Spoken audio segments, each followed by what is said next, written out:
नमस्कार, story with नीति में आपका स्वागत है। तो आइए सुनते हैं उपन्यास निर्मला का छठा भाग, मेरे साथ यानी आपकी अपनी नीति के साथ। मनसाराम 2 दिन तक गहरी चिंता में डूबा रहा। बार बार अपनी माता की याद आती। ना खाना अच्छा लगता, ना पढ़ने में हिची लगता। उसकी काया पलट सी हो गई। 2 दिन गुजर गए और छात्रालय में रहते हुए भी उसने वह काम न किया जो स्कूल के मास्टरों ने घर से कर लाने को दिया था। परिणाम स्वरूप उसे बेंच पर खड़ा रहना पड़ा। जो बात कभी न हुई थी वह आज हो गई। ये असहनीय अपमान भी उसे सहना पड़ा। तीसरे दिन वह इन्हीं चिंताओं में मग्न हुआ अपने मन को समझा रहा था। कहाँ संसार में अकेले मेरी ही माता मरी है। वे माताएं तो सभी इसी प्रकार की होती हैं। मेरे साथ कोई नई बात थोड़ा न हो रही है। हाँ, मुझे पुरुषों की भांति द्विगुण परिश्रम से अपना काम करना पड़ चाहिए, जैसे जिससे कि माता पिता भी राजी रहें और जिससे उन्हें राजी रखना चाहिए। इस साल अगर छात्रवृत्ति मिल गई तो मुझे घर से कुछ लेने की जरूरत ही ना रहेगी। कितने ही तो लड़के हैं जो अपने बल पर बड़ी बड़ी उपाधियां प्राप्त कर लेते हैं। भाग्य के नाम को रोने कोसने से क्या होगा। इतने में जिया राम आकर खड़ा हो गया। मनसाराम ने पूछा, घर का क्या हाल है जिया? नहीं, अम्मा जी तो बहुत प्रसन्न होंगी। जिया राम, उनके मन का हाल तो मैं नहीं जानता भैया, लेकिन जब से तुम आए हो उन्होंने 1 जून भी खाना नहीं खाया है। जब देखो तब रोया करती हैं। जब बाबूजी आते हैं तब अलबत्ता हंसने लगती हैं। तुम चले आए तो मैंने भी शाम को अपनी किताबें संभाल ली। यही तुम्हारे साथ रहना चाहता था। भूंगी चुड़ैल ने जाकर अम्मा जी से कह दिया। बाबूजी बैठे थे, उनके सामने ही अम्मा जी ने आकर मेरी किताबें छीन ली और रोकर बोली, तुम भी चले जाओगे तो इस घर में कौन रहेगा? अगर मेरे कारण तुम लोग घर छोड़ छोड़कर भागे जा रहे हो तो लो, मैं ही कहीं चली जाती हूँ। मैं तो झल्लाया हुआ था भैया। वहां बाबूजी भी न थे, बिगड़ कर बोल पड़ा, आप क्यों नहीं चली जाएंगी? अरे आपका तो घर है, आप आराम से रहिए। गैर तो हम ही लोग हैं, हम ना रहेंगे तब तो आपको आराम ही आराम होगा। मनसाराम, तुमने खूब कहा, बहुत ही अच्छा कहा। इस पर और भी झल्लाई होंगी है ना, और जाकर बाबूजी से तुम्हारी शिकायत भी की होगी। जिया राम, नहीं भैया, ये कुछ नहीं हुआ। बेचारी जमीन पर बैठकर रोने लगी थी और मुझे भी करुणा आ गई और मैं भी रो पड़ा। उन्होंने आंचल से मेरे आंसू पोंछे और बोली, जिया, मैं ईश्वर को साक्षी देकर कहती हूँ कि मैंने तुम्हारे भैया के विषय में तुम्हारे बाबूजी से एक शब्द भी नहीं कहा। मेरे भाग में कलंक लिखा हुआ है, वही भोग रही हूँ। फिर और न जाने क्या क्या कहा। जा, मेरी समझ में नहीं आया भैया। हाँ, कुछ बाबूजी की बात थी। मनसाराम ने उद्विग्नता से पूछा, बाबूजी के विषय में क्या कहा? कुछ याद है तुझे? जिया राम, बातें तो भाई मुझे याद नहीं रहती। आपको मेरी मेमोरी तो पता ही है ना कौन सा बड़ी तेज है। हाँ, लेकिन उनके बातों का मतलब कुछ ऐसा था कि उन्हें बाबूजी को प्रसन्न रखने के लिए ये स्वांग भरना पड़ रहा है। ना जाने के उनसे धर्म अधर्म की बातें करती थी जो मैं बिल्कुल नहीं समझ सका। मुझे तो अब इसका विश्वास आ गया कि उनकी इच्छा तुम्हें यहाँ भेजने की नहीं थी भैया। मनसारा, चल हट, तू ही चालों का मतलब नहीं समझ सकता। ये बहुत बड़ी गहरी चालें होती हैं, तेरी चित्त कोई जान नहीं सकता। पर अब मैं किसी के छलावे में नहीं आने वाला, मैं सब समझ सका हूँ। और वैसे भी तुझे ज्योमेट्री तो समझ नहीं आती, तू इन बातों को क्या समझेगा। उस रात को जब मुझे खाना खिलाने के बहाने बुलाने आई थी और जब उनके आग्रह पर मैं जाने को तैयार भी हो गया था, उस वक्त बाबूजी को देखते ही उन्होंने जो कैंडा बदला था ना, वह मैं कभी भूल नहीं सकता हूँ। सब समझ सकता हूँ मैं, और सब समझ गया हूँ। चल खड़, तू तो भी बच्चा है, जा। जिया राम, हाँ भैया, यही बात तो मेरी समझ में भी नहीं आती। अभी कल ही मैं यहाँ से गया तो लगी तुम्हारा हाल पूछने। अब मैंने कहा, वह तो कहते थे कि अब कभी इस घर में कदम न रखूंगा। मैंने कुछ झूठ तो कहा नहीं भैया, तुमने मुझसे कहा ही था, है ना, कहा था ना। इतना सुनना था कि भैया वो तो फूट फूट कर रोने लग गई। मैं तो बड़ा दिल में पछताया कि कहां से कहां मैंने ये बात कह दी। बार बार यही कहती थी, क्या वे मेरे कारण घर छोड़ देंगे? मुझसे इतने नाराज हैं, चले गए और मुझसे मिलने तक नहीं आए। खाना तैयार था, खाने तक नहीं आए। हाय, मैं क्या बताऊं किस विपत्ति में हूं। इतने में भैया बाबूजी आ गए। बस तुरंत आंखें पोंछकर मुस्कुराने लगी और उनके पास चली गई। भैया, ये बात मुझे कुछ समझ नहीं आ रही कि अम्मा ऐसे क्यों कर रही हैं। आज मुझे बड़ी मिन्नत की कि मैं तुमको साथ ले चलूं। साथ ले जाऊंगा भैया मैं तुमको, बेचारी बहुत दुखी रहती हैं। आज मैं तुम्हें खींच के ले चलूंगा। उन्होंने मुझसे बहुत मिन्नतें की हैं। पता है 2 दिन में वह कितनी दुबली हो गई हैं। तुम्हें भी देखकर उन पर दया ही आएगी। तो चलोगे ना भैया? मनसाराम ने कुछ जवाब न दिया। उसके पैर कांप रहे थे। जियाराम तो हाजिरी की घंटी सुनकर भागा, पर वह बेंच पर लेट गया और इतनी लंबी सांस ली मानो बहुत देर से उसने सांस ही नहीं ली। उसके मुख से दुस्सह वेदना में डूबे हुए शब्द निकले, हाय ईश्वर। इस नाम के सिवा उसे अपना जीवन निराधार मालूम होता था। इस एक उच्छ्वास में कितना नैराश्य था, कितनी संवेदना, कितनी करुणा, कितनी दीन प्रार्थना भरी हुई थी। इसका कौन अनुमान कर सकता है। अब सारा रहस्य उसकी समझ में आ रहा था और बार बार उसका पीड़ित हृदय आर्तनाद कर रहा था, हाय ईश्वर, इतना घोर कलंक। क्या जीवन में इससे बड़ी विपत्ति की कल्पना की जा सकती है? क्या संसार में इसे घोरतम निष्ठा की कल्पना भी हो सकती है? आज तक किसी पिता ने अपने पुत्र पर इतना निर्दयी कलंक नहीं लगाया होगा, जिसके चरित्र की सभी प्रशंसा करते थे, जो अन्य युवकों के लिए आदर्श समझा जाता था, जिसने कभी अपवित्र विचारों को अपने पास नहीं फटकने दिया, उसी पर ये घोरतम कलंक लगा दिया गया है। मनसाराम को ऐसा मालूम हुआ मानो उसका दिल फटा जाता है। दूसरी घंटी भी बज गई। लड़के अपने अपने कमरे में चले गए, पर मनसाराम हथेली पर गाल रखे अनिमेक नेत्रों से भूमि की ओर देख रहा था, मानो उसका सर्वस्व जलमग्न हो गया हो, मानो वह किसी को मुंह नहीं दिखा सकता। स्कूल में गैर हाजिरी हो जाएगी, जुर्माना हो जाएगा, इसकी उसे कहाँ चिंता। जब उसका सर्वस्व लुट गया तो अब इनकी छोटी छोटी बातों का उसे कोई भय नहीं था। इतना बड़ा कलंक लगने पर भी अगर जीता रहूं तो मेरे जीने को धिक्कार है। उसी शोकातरीक दशा में वह चिल्ला पड़ा, हाय माताजी, तुम कहाँ हो? तुम्हारा बेटा जिस पर तुम प्राण देती थी, जिसे तुम अपने जीवन का आधार समझती थी, आज घोर संकट में है। उसी का पिता उसके गर्दन पर छुरी फेर रहा है। हाय माँ, तुम कहाँ हो? मनसाराम फिर शांत चित्त से सोचने लगा, मुझ पर ये संदेह क्यों हो रहा है? इसका क्या कारण है? मुझ में ऐसी कौन सी बात उन्होंने देखी जिससे उन्हें ये संदेह हुआ? वह हमारे पिता हैं, पर मेरे शत्रु नहीं हैं, जो अनायास ही मुझ पर यह अपराध लगाने बैठ जाए। जरूर उन्होंने कोई बात देखी या सुनी होगी। उनका मुझ पर कितना स्नेह था, मेरे बगैर भोजन भी नहीं करते थे। वही मेरे शत्रु हो जाए, ये बात अकारण नहीं हो सकती। अच्छा हाँ, इस संदेह का बीजारोपण तो किससे नहीं होगा?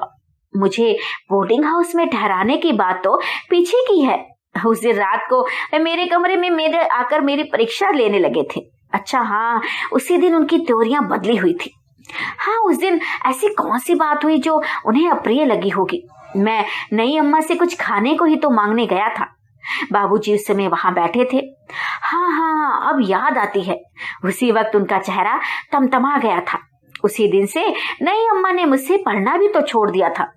अगर मैं जानता कि मेरा घर में आना जाना, अम्मा जी से कुछ कहना सुनना और उन्हें पढ़ाना लिखाना पिताजी को बुरा लगता है, तो आज क्यों ये नौबत आती? और नई अम्मा, उन पर क्या बीत रही होगी?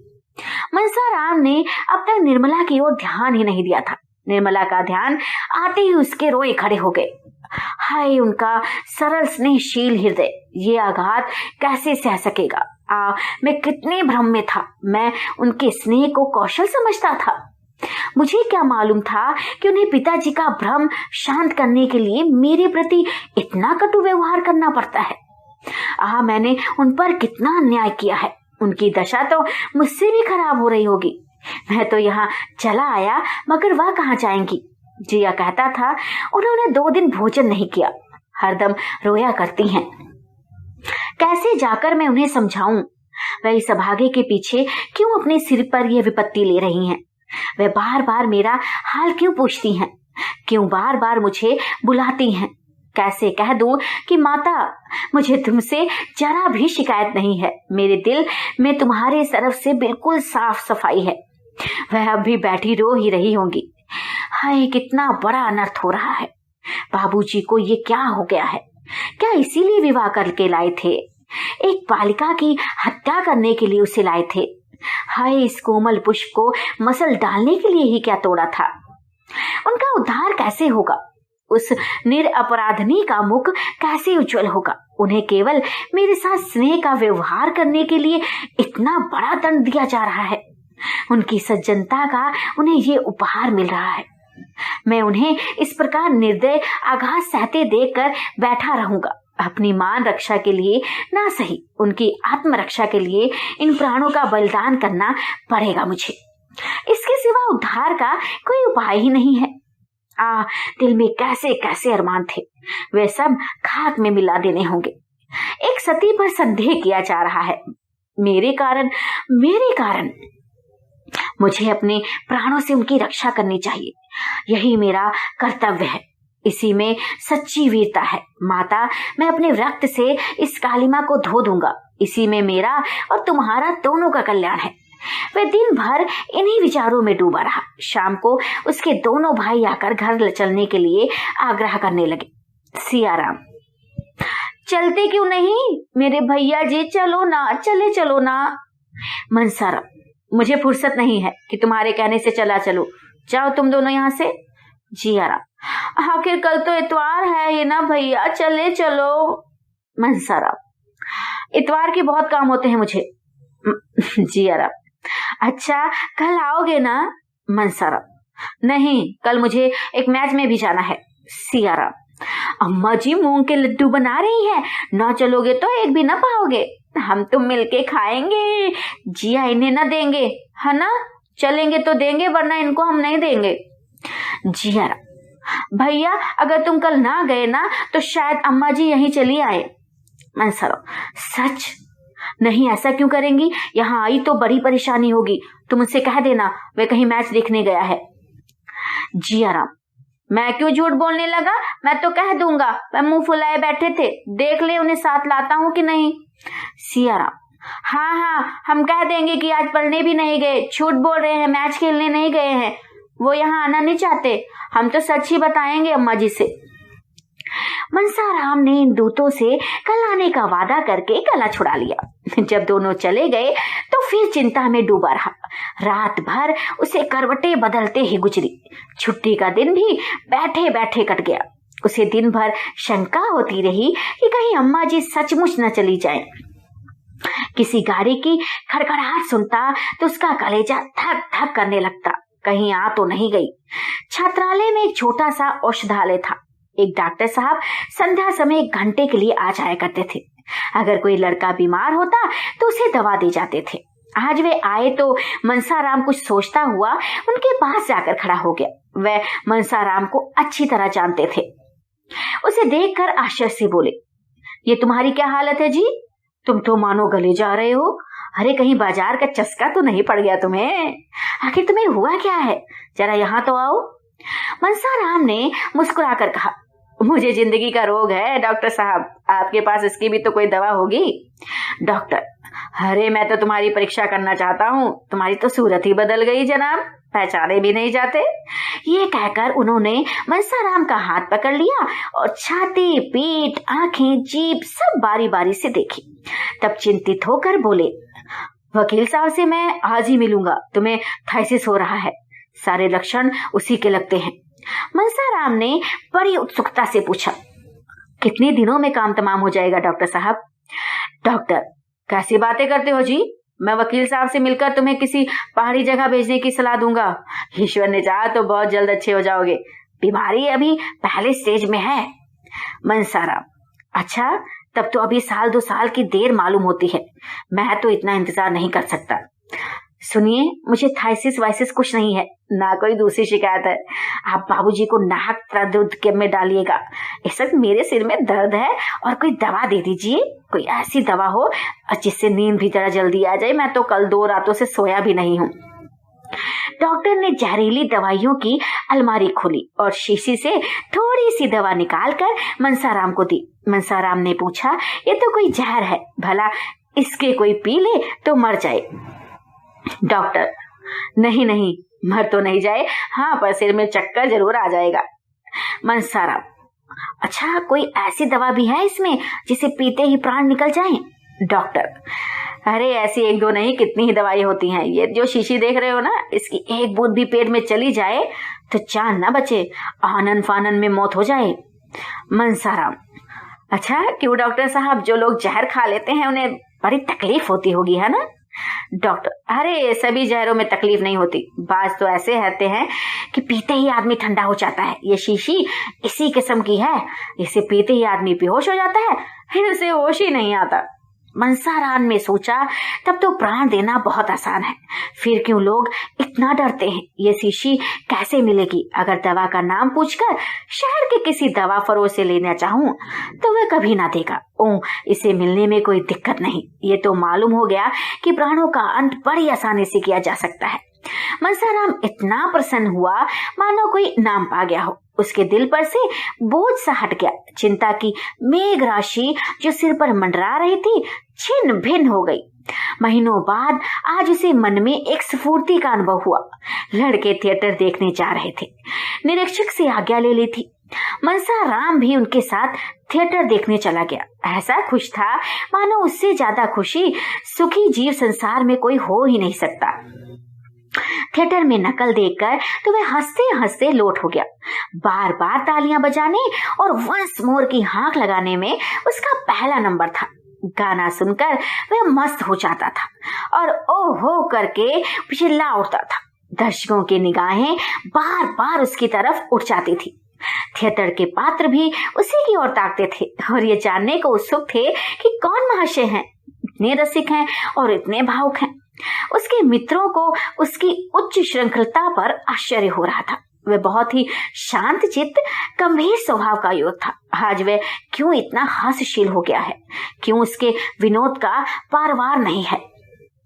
2 बजे रात को थिएटर से लौटने पर भी उसका हास्य उन्माद कम नहीं हुआ। उसने एक लड़के की चारपाई ही उलट दी, कई लड़कों के कमरे के द्वार बाहर से बंद कर दिए और उन्हें भीतर से खटखट करते सुनकर हंसता रहा। यहाँ तक कि छात्रालय के अध्यक्ष महोदय की कड़ी नींद में भी शोरगुल सुनकर खुल गई और उन्होंने मनसाराम की शरारत पर खेद प्रकट किया। कौन जानता है कि उनके अंतःस्थल में कितनी भीषण क्रांति हो रही है। संदेह के निर्दय आघात ने उसकी लज्जा और आत्मसम्मान को कुचल डाला। उसे अपमान और तिरस्कार का लेश मात्र भी भय नहीं है। ये विनोद नहीं, उसकी आत्मा का करुण विलाप है। जब और सब लड़के सो गए तो वह भी चारपाई पर लेटा, लेकिन उसे नींद नहीं आई। एक क्षण के बाद वह बैठा और अपनी सारी पुस्तकें बांधकर संदूक में रख दी। जब मरना ही है तो पढ़कर क्या होगा? जिस जीवन में ऐसी ऐसी बाधाएं हैं, ऐसी ऐसी यातनाएं हैं, उससे मृत्यु कहीं अच्छी है। ये सोचते सोचते तड़के हो गए। 3 रात से वह एक क्षण भी नहीं सोया था। इस वक्त वह उठा तो उसके पैर थर थर कांप रहे थे और सिर में चक्कर सा आ रहा था। आंखें जल रही थी और शरीर के सारे अंग शिथिल हो रहे थे। दिन चढ़ता जाता था और उसमें इतनी शक्ति नहीं थी कि वो उठकर मुंह हाथ धो डाले। एकाएक उसने भूंगी को रुमाल में कुछ लिए हुए एक कहार के साथ आते देखा। उसका कलेजा सन रह गया। हाय ईश्वर, वे आ गई, अब क्या होगा? भूंगी अकेले नहीं आई होगी, बग्घी जरूर बाहर खड़ी होगी। कहा तो उससे उठा प्रश्न जाता था, कहा भूंगी को देखते ही दौड़ा और घबराई हुई आवाज में बोला, अम्मा जी भी आई हैं क्या रे? जब मालूम हुआ कि अम्मा जी नहीं आई हैं, तब उसका चित्त शांत हुआ। भूंगी ने कहा, भैया तुम कल गए नहीं? बहू जी तुम्हारी रात देखते देखते रह गई, उनसे क्यों रूठे हो? कहती हैं मैंने उनकी कुछ भी शिकायत नहीं की। मुझसे आज रोकर कहने लगी, उनकी पास से मिठाई लेते जा और कहना मेरे कारण यूं घर क्यों छोड़ दिया है, कहाँ रख दूं ये थाली, बताओ भैया। मनसाराम ने रुखाई से कहा, ये थाली अपने सिर पर रख ले, पटक दे चुड़ैल। वहां से चली है मिठाई लेकर, बड़ी आई है, खबरदार जो फिर कभी इधर आई सौगात लेकर चली है, जाकर कह देना मुझे उनकी मिठाई उठाई नहीं चाहिए। हैं, तुम्हारा घर है, तुम रहो वहां, वे बड़े आराम से हैं। और ये भी बता देना कि यहाँ पे मैं खूब खाता हूँ, खूब मौज करता हूँ, सुनती है? और हाँ सुन, बाबूजी के मुंह पर कहना, समझ गई? मुझे किसी का डर नहीं है, और जो करना है चाहे कर लें। हैं, जिससे दिन में अरमान हो वो रह ना जाए, और कहें तो इलाहाबाद, लखनऊ, कलकत्ता चला जाऊं। मेरे लिए बनारस जैसे है वैसे दूसरा शहर भी है। यहाँ क्या रखा है मेरा, ना मेरी माँ है और ना मेरा पिता, मेरे लिए सब मर गए। भूंगी, भैया मिठाई रख लो, नहीं रो रो कर मर जाएंगी। सच मानो रो रो कर मर जाएंगी नई बहू। मनसाराम ने आंसुओं के उठते हुए वेग को दबाकर कहा, मर जाएंगी तो मेरी बला से, कौन से मुझे बड़े सुख दिए हैं जो मैं उनका अफसोस मनाऊं। उन्हीं के कारण आज मेरा ये हाल है, उन्हीं के कारण मैं अपने घर, अपने भाइयों, अपने पिता से दूर यहाँ पड़ा हूँ एकांतवास में। मेरा तो उन्होंने सर्वनाश कर दिया है। कह देना मेरे पास कोई संदेशा ना भेजा करें, मैं उनकी सूरत भी नहीं देखना चाहता। मनसाराम, भूंगी, भैया तुम तो कहते हो तुम तो बहुत खाते हो, पर दे को तो नहीं लगता, दे तो आधी हो गई है, जैसे आए से उससे तो आधे हो गए हो। मैं तो कहती हूँ आधे ही क्या, पूरा शरीर गल गया है तुम्हारा। मनसाराम, अच्छा बड़ी आई, ये तेरी आंखों का फेर है, देखना 2-4 दिन में मोटाकर कोल्हू हो जाता हूँ कि नहीं। और उनसे कह देना कि रोना धोना बंद करें, जो झूठा मूठा का त्रिया चित्र दिखाना बंद करें। बाबूजी को ऐसा कर करके अपने बस में कर रही होंगी कि मुझे तो बड़ी चिंता है। अरे इतनी चिंता होती तो काहे उनके कान भरती। जो मैंने सुना कि रोती हैं और खाना नहीं खाती तो मुझसे बुरा कोई नहीं है। मुझे घर से निकाला है तो आप ना से रहें, चली हैं बड़ा प्रेम दिखाने। मैं ऐसे त्रिया चित्र बहुत पढ़े बैठा हूँ। भूंगी चली गई। मनसाराम को उससे बातें करते ही कुछ ठंड मालूम होने लगी थी। ये अभिनय करने के लिए उसे अपने मनोभावों को जितना दबाना पड़ा था वह उसके लिए असाध्य था। उसका आत्मसम्मान उसे इस कुटिल व्यवहार का जल्द से जल्द अंत कर देने के लिए बाध्य कर रहा था। पर इसका परिणाम क्या होगा, निर्मला क्या यह आघात सह सकेगी? अब तक वह मृत्यु की कल्पना करते समय किसी अन्य प्राणी का विचार नहीं कर रहा था, पर आज एकाएक ज्ञान हुआ कि मेरे जीवन के साथ एक और प्राणी का जीवन सूत्र भी बंधा हुआ है। निर्मला ये समझेगी कि मेरी निष्ठुरता ही ने इसकी जान ली। ये समझकर उसका कोमल हृदय फट जाएगा। उसका जीवन तो अब संकट में है। संदेह के कठोर पंजे में फंसी हुई अबला क्या अपने को हत्यारनी समझकर बहुत दिन तक जीवित नहीं रह सकती है। मनसाराम ने चारपाई पर लेटकर लिहाफ फोड़ लिया, फिर भी सर्दी से कलेजा कांप रहा था। थोड़ी ही देर में उसे जोर से ज्वर चढ़ाया, वह बेहोश हो गया। इस अचेत दशा में उसे भांति भांति के स्वप्न दिखाई देने लगे। थोड़ी थोड़ी देर के बाद चौंक पड़ता, आंखें खुल जाती, फिर बेहोश हो जाता। सहसा वकील साहब की आवाज सुनकर वह चौंक पड़ा। हाँ, वकील साहब की आवाज थी। उसे लिहाफ फेंक दिया और चारपाई से उतरकर नीचे खड़ा हो गया। उसके मन में एक आवेग हुआ कि इस वक्त इनके सामने प्राण दे दूं। उसे ऐसा मालूम हुआ कि मैं मर जाऊं तो इन्हें सच्ची खुशी होगी। शायद इसीलिए वह देखने आए हैं कि मेरे मरने में कितनी देर है। वकील साहब ने उसका हाथ पकड़ लिया जिससे वह गिर ना पड़े और पूछा, कैसी तबीयत है तुम्हारी? क्यों उठे क्यों हो चारपाई से? लेटे रहते, तुम खड़े क्यों हो गए? मनसारा, मेरी तबीयत बहुत अच्छी है पिताजी, आपको व्यर्थ ही कष्ट हुआ। मुंशी जी ने कुछ जवाब न दिया। लड़के की दशा देखकर उनकी आंखों से आंसू निकल आए। वह हष्ट पुष्ट बालक जिसे देखकर चित्त प्रसन्न हो जाता था अब सूखकर काटा हो गया था। 5-6 दिन में ही वह इतना दुबला हो गया था कि उसे पहचानना कठिन था। मुंशी जी ने उसे आहिस्ता से चारपाई पर लिटा दिया और लिहाफ अच्छी तरह उसे उड़ाकर सोचने लगे कि अब क्या करना चाहिए, कहीं लड़का हाथ से तो नहीं जाएगा। ये ख्याल करके वह शोक विह्वल हो गए और स्टूल पर बैठकर फूट फूट कर रोने लगे। मनसाराम भी लिहाफ में मुंह लपेटे रो रहा था। अभी थोड़े ही दिनों पहले उसे देखकर पिता का हृदय गर्व से फूल उठता था, लेकिन आज उसे इस दारुण दशा में देखकर भी वह सोच रहे होंगे कि इसे घर ले चलूं या नहीं। क्या यहाँ दवा नहीं हो सकती? मैं यहाँ 24 घंटे बैठा रहूंगा। डॉक्टर साहब तो है ही यहाँ, कोई दिक्कत नहीं होने दूंगा। हाँ, घर ले चलने में उसे बहुत ही बाधाएं दिखाई देती थी। सबसे बड़ा तो भय ये होगा पिताजी को कि वहां निर्मला इसके पास हरदम बैठी रहेगी और मैं मना भी नहीं कर सकूंगा, और ये मेरे लिए बहुत असहनीय होगा। इतने में अध्यक्ष ने आकर कहा, मैं तो समझता हूँ कि आप इन्हें अपने साथ ले जाएंगे, गाड़ी ही है, कोई तकलीफ ना होगी, यहाँ अच्छी तरह देखभाल ना हो सकेगी।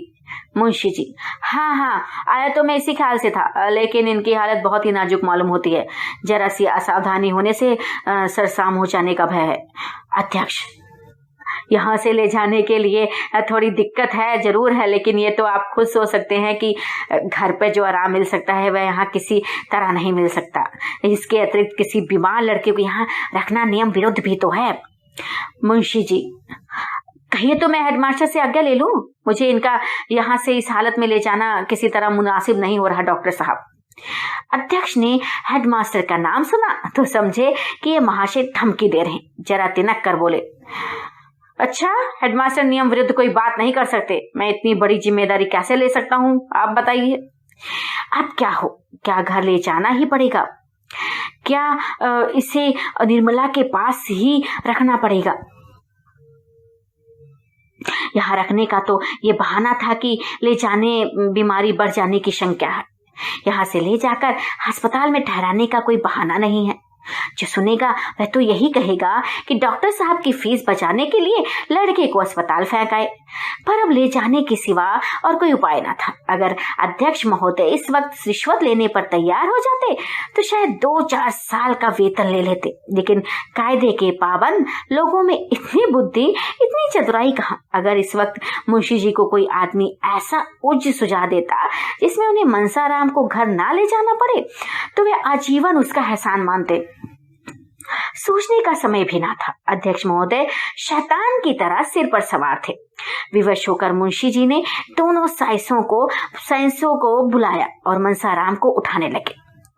मनसाराम अर्ध चेतना की दशा में था। चौंक कर बोला, क्या है, कौन है?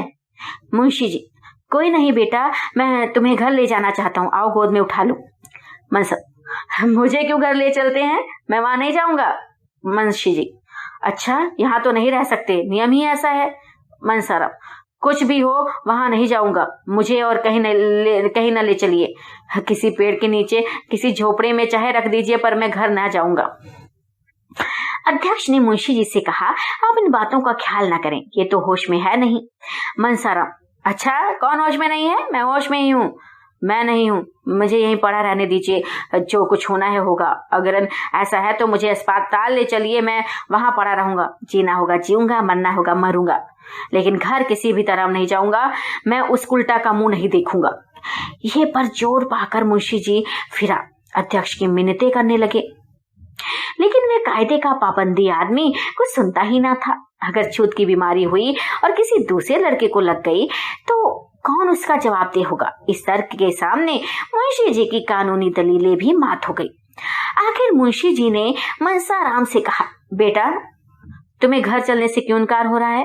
वहां तो सभी तेरा मतलब ख्याल रखेंगे। अम्मा है, दीदी है, तेरी बुआ है तेरी। मुंशी जी ने कहने को तो ये बात कह दी, लेकिन डर रहे थे कि कहीं सचमुच मनसाराम न चलने पर राजी हो जाए।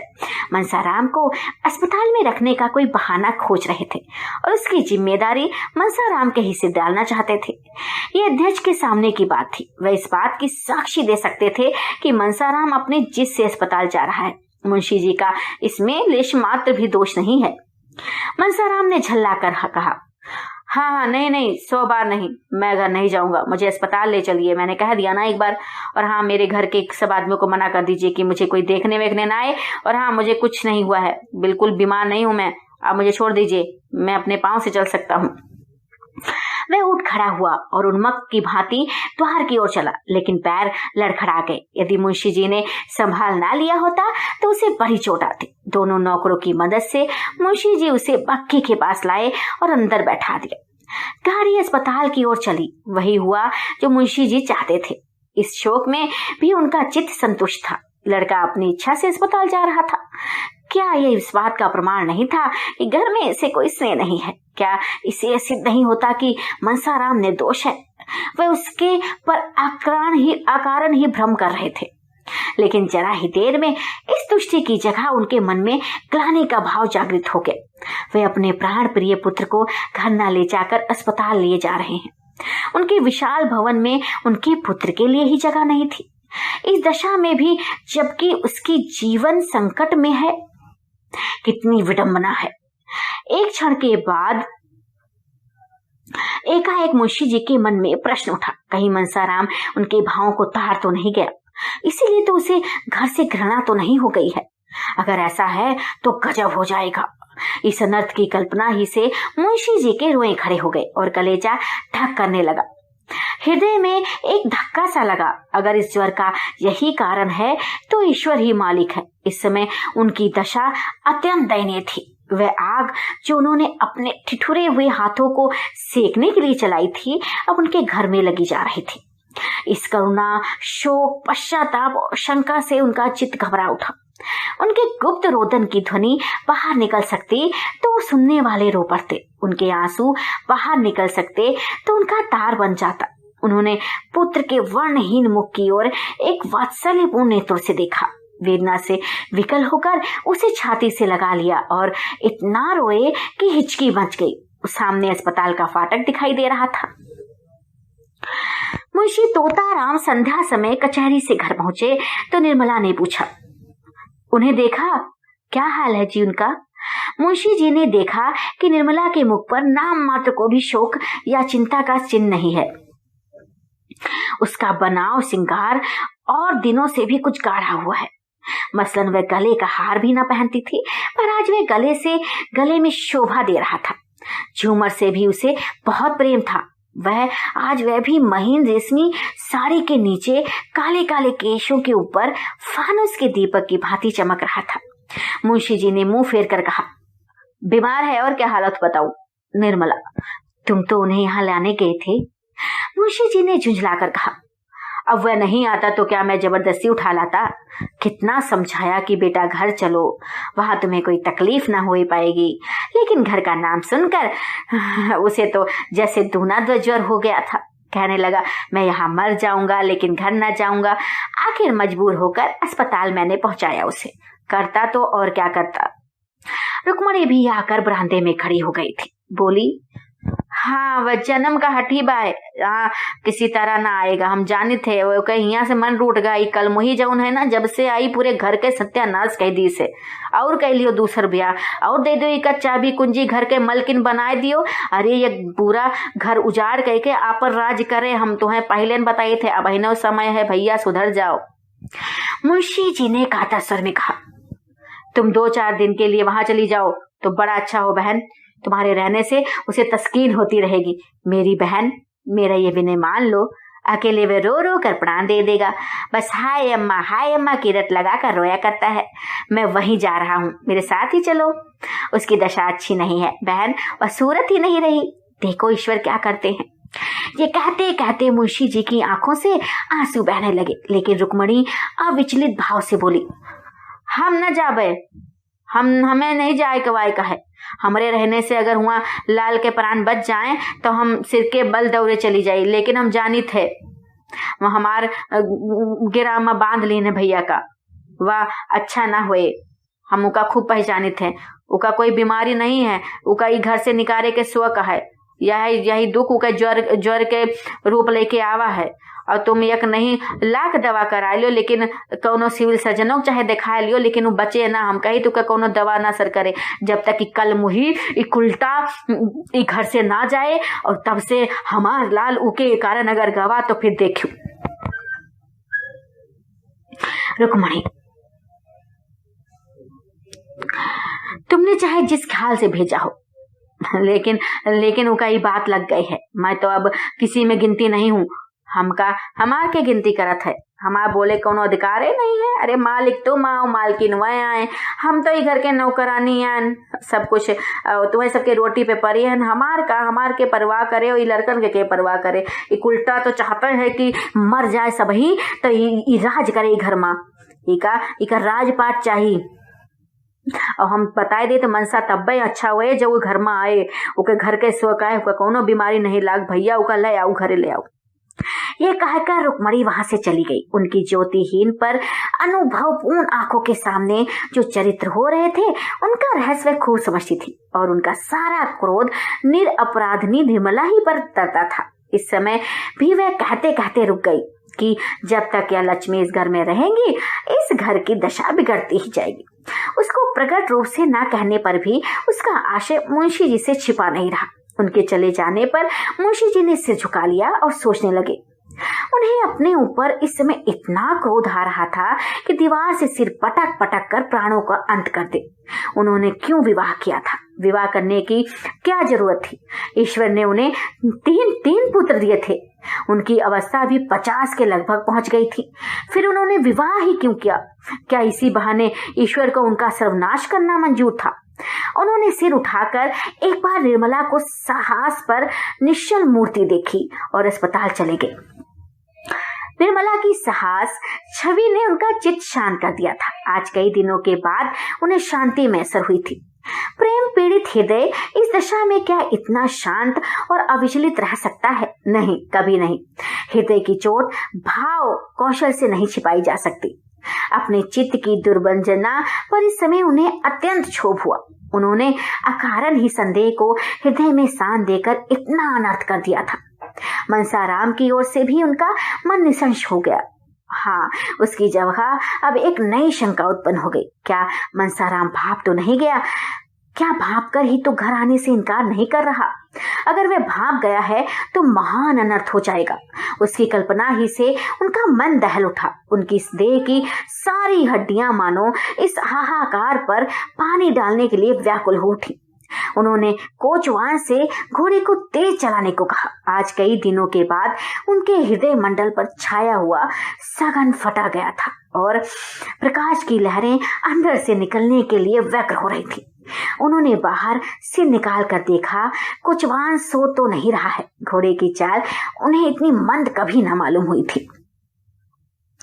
अस्पताल पहुंचकर वे लपके हुए मनसाराम के पास गए। देखा तो डॉक्टर साहब उसके सामने चिंता में मग्न खड़े थे।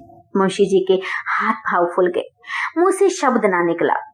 भरभराई हुई आवाज में बड़ी मुश्किल से बोले, क्या हाल है डॉक्टर साहब?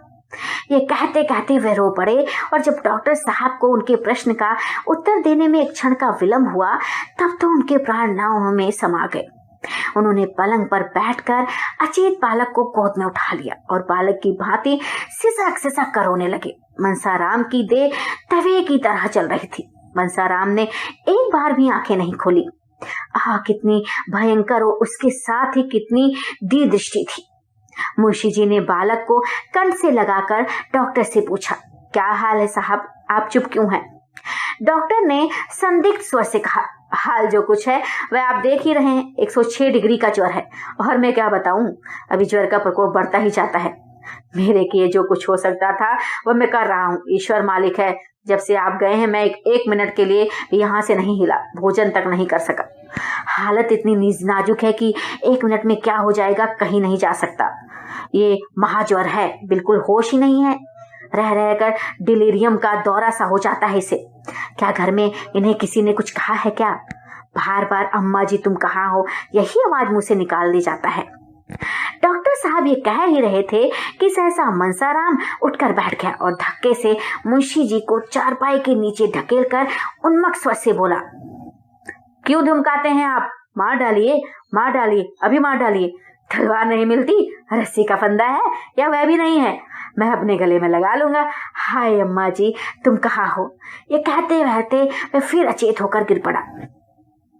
मुंशी जी एक क्षण तक मनसाराम की शिथिल मुद्रा की ओर व्यथित नेत्रों से ताकते रहे। फिर सहसा उन्होंने डॉक्टर साहब का हाथ पकड़ लिया और अत्यंत दीनतापूर्ण आग्रह से बोले, डॉक्टर साहब इस लड़के को बचा लीजिए, ईश्वर के लिए बचा लीजिए, नहीं मेरा सर्वनाश हो जाएगा।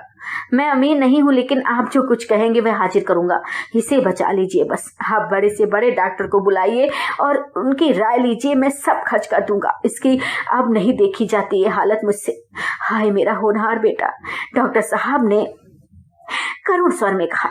बाबू साहब, मैं आपसे सत्य कह रहा हूँ कि मैं इनके लिए अपनी तरफ से कोई बात उठा नहीं रख रहा हूँ। अब आप दूसरे डॉक्टरों से सलाह लेने को कहते हैं। अभी डॉक्टर लाहिरी, डॉक्टर भाटिया और डॉक्टर माथुर को बुलाता हूँ, विनायक शास्त्री को भी बुला लेता हूँ, लेकिन मैं आपको व्यर्थ का आश्वासन नहीं देना चाहता। हालत बहुत नाजुक है। मुंशी जी ने रोते हुए कहा, नहीं नहीं नहीं डॉक्टर साहब, ये शक मुंह से ना निकाली। हाल इसके दुश्मनों की नाजुक हो। ईश्वर मुझ पर इतना कोप ना करेंगे। आप कलकत्ता, बंबई के डॉक्टरों को तार दीजिए। मैं जिंदगी भर आपकी गुलामी करूंगा। यही मेरे कुल का दीपक है डॉक्टर साहब, यही मेरे जीवन का आधार है। मेरा हृदय फटा जा रहा है। कोई ऐसी दवा दीजिए जिससे इसे होश आ जाए। मैं जरा इसे अपने कानों से उसकी बातें सुनूं जो उसे कष्ट दे रही हैं। हाय मेरा बच्चा। डॉक्टर, आप जरा दिल को तस्कीन दीजिए। आप बुजुर्ग आदमी हैं, यूं हाय हाय करने और डॉक्टर की फौज जमा करने से कोई नतीजे न मिलेगा। शांत होकर बैठिए, मैं शहर के लोगों को बुला रहा हूँ, देखिए क्या कहते हैं। आप तो खुद ही बदहवास हुए जाते हैं। मुंशी जी, अच्छा डॉक्टर साहब, मैं अब ना बोलूंगा, जबान तक ना खोलूंगा। आप जो चाहे करो, बच्चा अब हाथ में है आपके, आप ही उसकी रक्षा कर सकते हैं। मैं इतना ही चाहता हूँ कि जरा इसे होश आ जाए, मुझे पहचान ले, मेरी बातें समझने लगे। क्या कोई ऐसी संजीवनी बूटी नहीं, मैं इससे 2-4 बातें कर लेता। ये कहते कहते मुंशी जी आवेश में आकर मसाराम से बोले, बेटा जरा आंखें खोलो। कैसा जी है? मैं तुम्हारे पास बैठा रो रहा हूँ। मुझे तुमसे कोई शिकायत नहीं है। मेरा दिल तुम्हारी ओर से साफ है, मुझे माफ कर दो। डॉक्टर, फिर आपने अनगढ़ा बातें करनी शुरू कर दी। अरे साहब, आप बच्चे नहीं बुजुर्ग हैं, जरा धैर्य से काम लो। मुंशी, अच्छा डॉक्टर साहब, अब ना बोलूंगा, खता हुई, आप जो चाहे कीजिए। मैंने सब कुछ आप पर छोड़ दिया। ऐसा कोई उपाय नहीं जिससे मैं इसे इतना समझा सकूं कि मेरा दिल साफ है। आप ही कह दीजिए ना डॉक्टर साहब, इससे कह दीजिए तुम्हारा भागा पिता बैठा रो रहा है, उसका दिल तुम्हारी तरफ से बिल्कुल साफ है। उसे कुछ भ्रम हुआ था, अब दूर हो गया। बस इतना ही कर दीजिए, मैं और कुछ नहीं चाहता डॉक्टर साहब। मैं ये देखिए, मैं चुपचाप बैठा हूँ। मैं चुप हो गया, जबान को नहीं खोलूंगा, लेकिन आप इतना जरूर कह दीजिए। डॉक्टर, ईश्वर के लिए बाबू साहब जरा सब्र कीजिए, वरना मुझे मजबूर होकर आपसे कहना पड़ेगा कि घर जाइए। मैं जरा दफ्तर में जाकर डॉक्टर को खत लिख रहा हूँ, आप चुपचाप बैठे रहिएगा। निर्दयी डॉक्टर, जवान बेटे की यह दशा देखकर कौन पिता है जो धैर्य से काम लेगा। मुंशी जी बहुत गंभीर स्वभाव के मनुष्य थे। ये भी जानते थे कि इस वक्त हाय हाय मचाने से कोई नतीजा नहीं है, लेकिन फिर भी इस समय शांत बैठना उनके लिए असंभव था। अगर दैव गति से ये बीमारी होती तो वे शांत हो सकते थे, दूसरों को समझा सकते थे, खुद डॉक्टरों को बुला सकते थे। लेकिन ये क्या है जानकर भी धैर्य रख सकते थे कि ये सब मेरी ही लगाई हुई आग है। कोई पिता इतना वज्र हृदय हो सकता है? उनका रोम रोम इस समय उन्हें धिक्कार रहा था। उन्होंने सोचा, मुझे ये दुर्भावना उत्पन्न ही क्यों हुई? मैंने क्या बिना किसी प्रत्यक्ष प्रमाण के ऐसी भीषण कल्पना कर डाली? अच्छा, मुझे उसकी दशा में क्या करना चाहिए था? जो कुछ उन्होंने किया उसके सिवा वे और क्या करते, इसका वे निश्चय ना कर सके। वास्तव में विवाह के बंधन में पड़ना ही अपने पैरों में कुल्हाड़ी मारना था। हाँ, यही सारे उपद्रव की जड़ है। मगर मैंने ये कोई अनोखी बात नहीं की। सभी स्त्री पुरुष का विवाह करते हैं, उनका जीवन आनंद से कटता है। आनंद की इच्छा से ही तो हम विवाह करते हैं। मोहल्ले में सैकड़ों आदमियों ने 2सी, 3सी, 4थी, यहाँ तक कि 7वीं शादियां भी तो की हैं, और मुझसे भी कहीं अधिक अवस्था है उनकी। वे जब तक जिए आराम से जिए। ये भी नहीं हुआ कि सभी स्त्री से पहले मर गए। दुहाज तिहाज होने पर भी कितने ही फिर रंडुए हो गए। अगर मेरी जैसी दशा सबकी होती तो विवाह का नाम ही कौन लेता। मेरे पिताजी ने 55वें वर्ष में विवाह किया था और मेरे जन्म के समय उनकी अवस्था 60 से कम ना थी। हाँ, इतनी बात जरूर है कि तब और अब में कुछ अंतर हो गया है। पहले स्त्रियां पढ़ी लिखी न होती थी, पति चाहे कैसा हो उसे पूज्य समझती थी। ये बात हो कि पुरुष सब कुछ देखकर भी बेहयाई से काम लेता हो। अवश्य ही बात है। जब युवक वृद्धा के साथ प्रसन्न नहीं रह सकता तो युवती क्यों किसी वृद्ध के साथ प्रसन्न रहने लगी। लेकिन मैं तो कुछ ऐसा बुढ़ा ना था, मुझे देखकर कोई 40 से अधिक नहीं बता सकता। कुछ भी हो, जवानी ढल जाने पर जवान औरत से विवाह करके कुछ ना कुछ बेहाई जरूर करनी पड़ती है, इसमें संदेह नहीं। इसी स्वभाव से लज्जाशील होती है। उल्टाओं की बात तो दूसरी है, पर साधारणतः स्त्री पुरुष से कहीं ज्यादा संयमशील होती है। जोड़ का पति भाकर वह चाहे पर पुरुष से हंसी दिलगी कर ले, पर उसका मन शुद्ध रहता है। बेजोड़े विवाह हो जाने से वह चाहे किसी को आंखें उठाकर ना देखे, पर उसका चित्त दुखी रहता है। वह पक्की दीवार है, उसमें सबरी का असर नहीं होता। यह कच्ची दीवार है और उसी वक्त तक खड़ी रहती है जब तक इस पर सबरी ना चलाई जाए। इन्हीं विचारों में पड़े पड़े मुंशी जी को एक झपकी आ गई। मनों के भावों ने तत्काल स्वप्न का रूप धारण कर लिया। क्या देखते हैं कि उनकी पहली स्त्री मनसाराम के सामने खड़ी कह रही है, स्वामी ये तुमने क्या किया? जिस बालक को मैंने अपना रक्त पिला पिला कर पाला, उसको तुमने इतनी निर्दयता से मार डाला। ऐसे आदर्श चरित्र बालक पर तुमने इतना घोर कलंक लगा दिया। हाँ बैठे क्या बिसूरते हो? तुमने उससे हाथ धो लिया है, मैं तुम्हारे निर्दय हाथों से छीन कर उसे अपने साथ ले जाती हूँ। तुम तो इतने शक्की कभी ना थे। क्या विवाह करते ही शक को भी गले बांध लाए? इस कोमल हृदय पर इतना कठोर आघात किया, इतना भीषण कलंक लगाया मेरे पुत्र पर। इतना बड़ा अपमान सहकर जीने वाला का कोई बेहया होगा, मेरा बेटा नहीं सह सकता।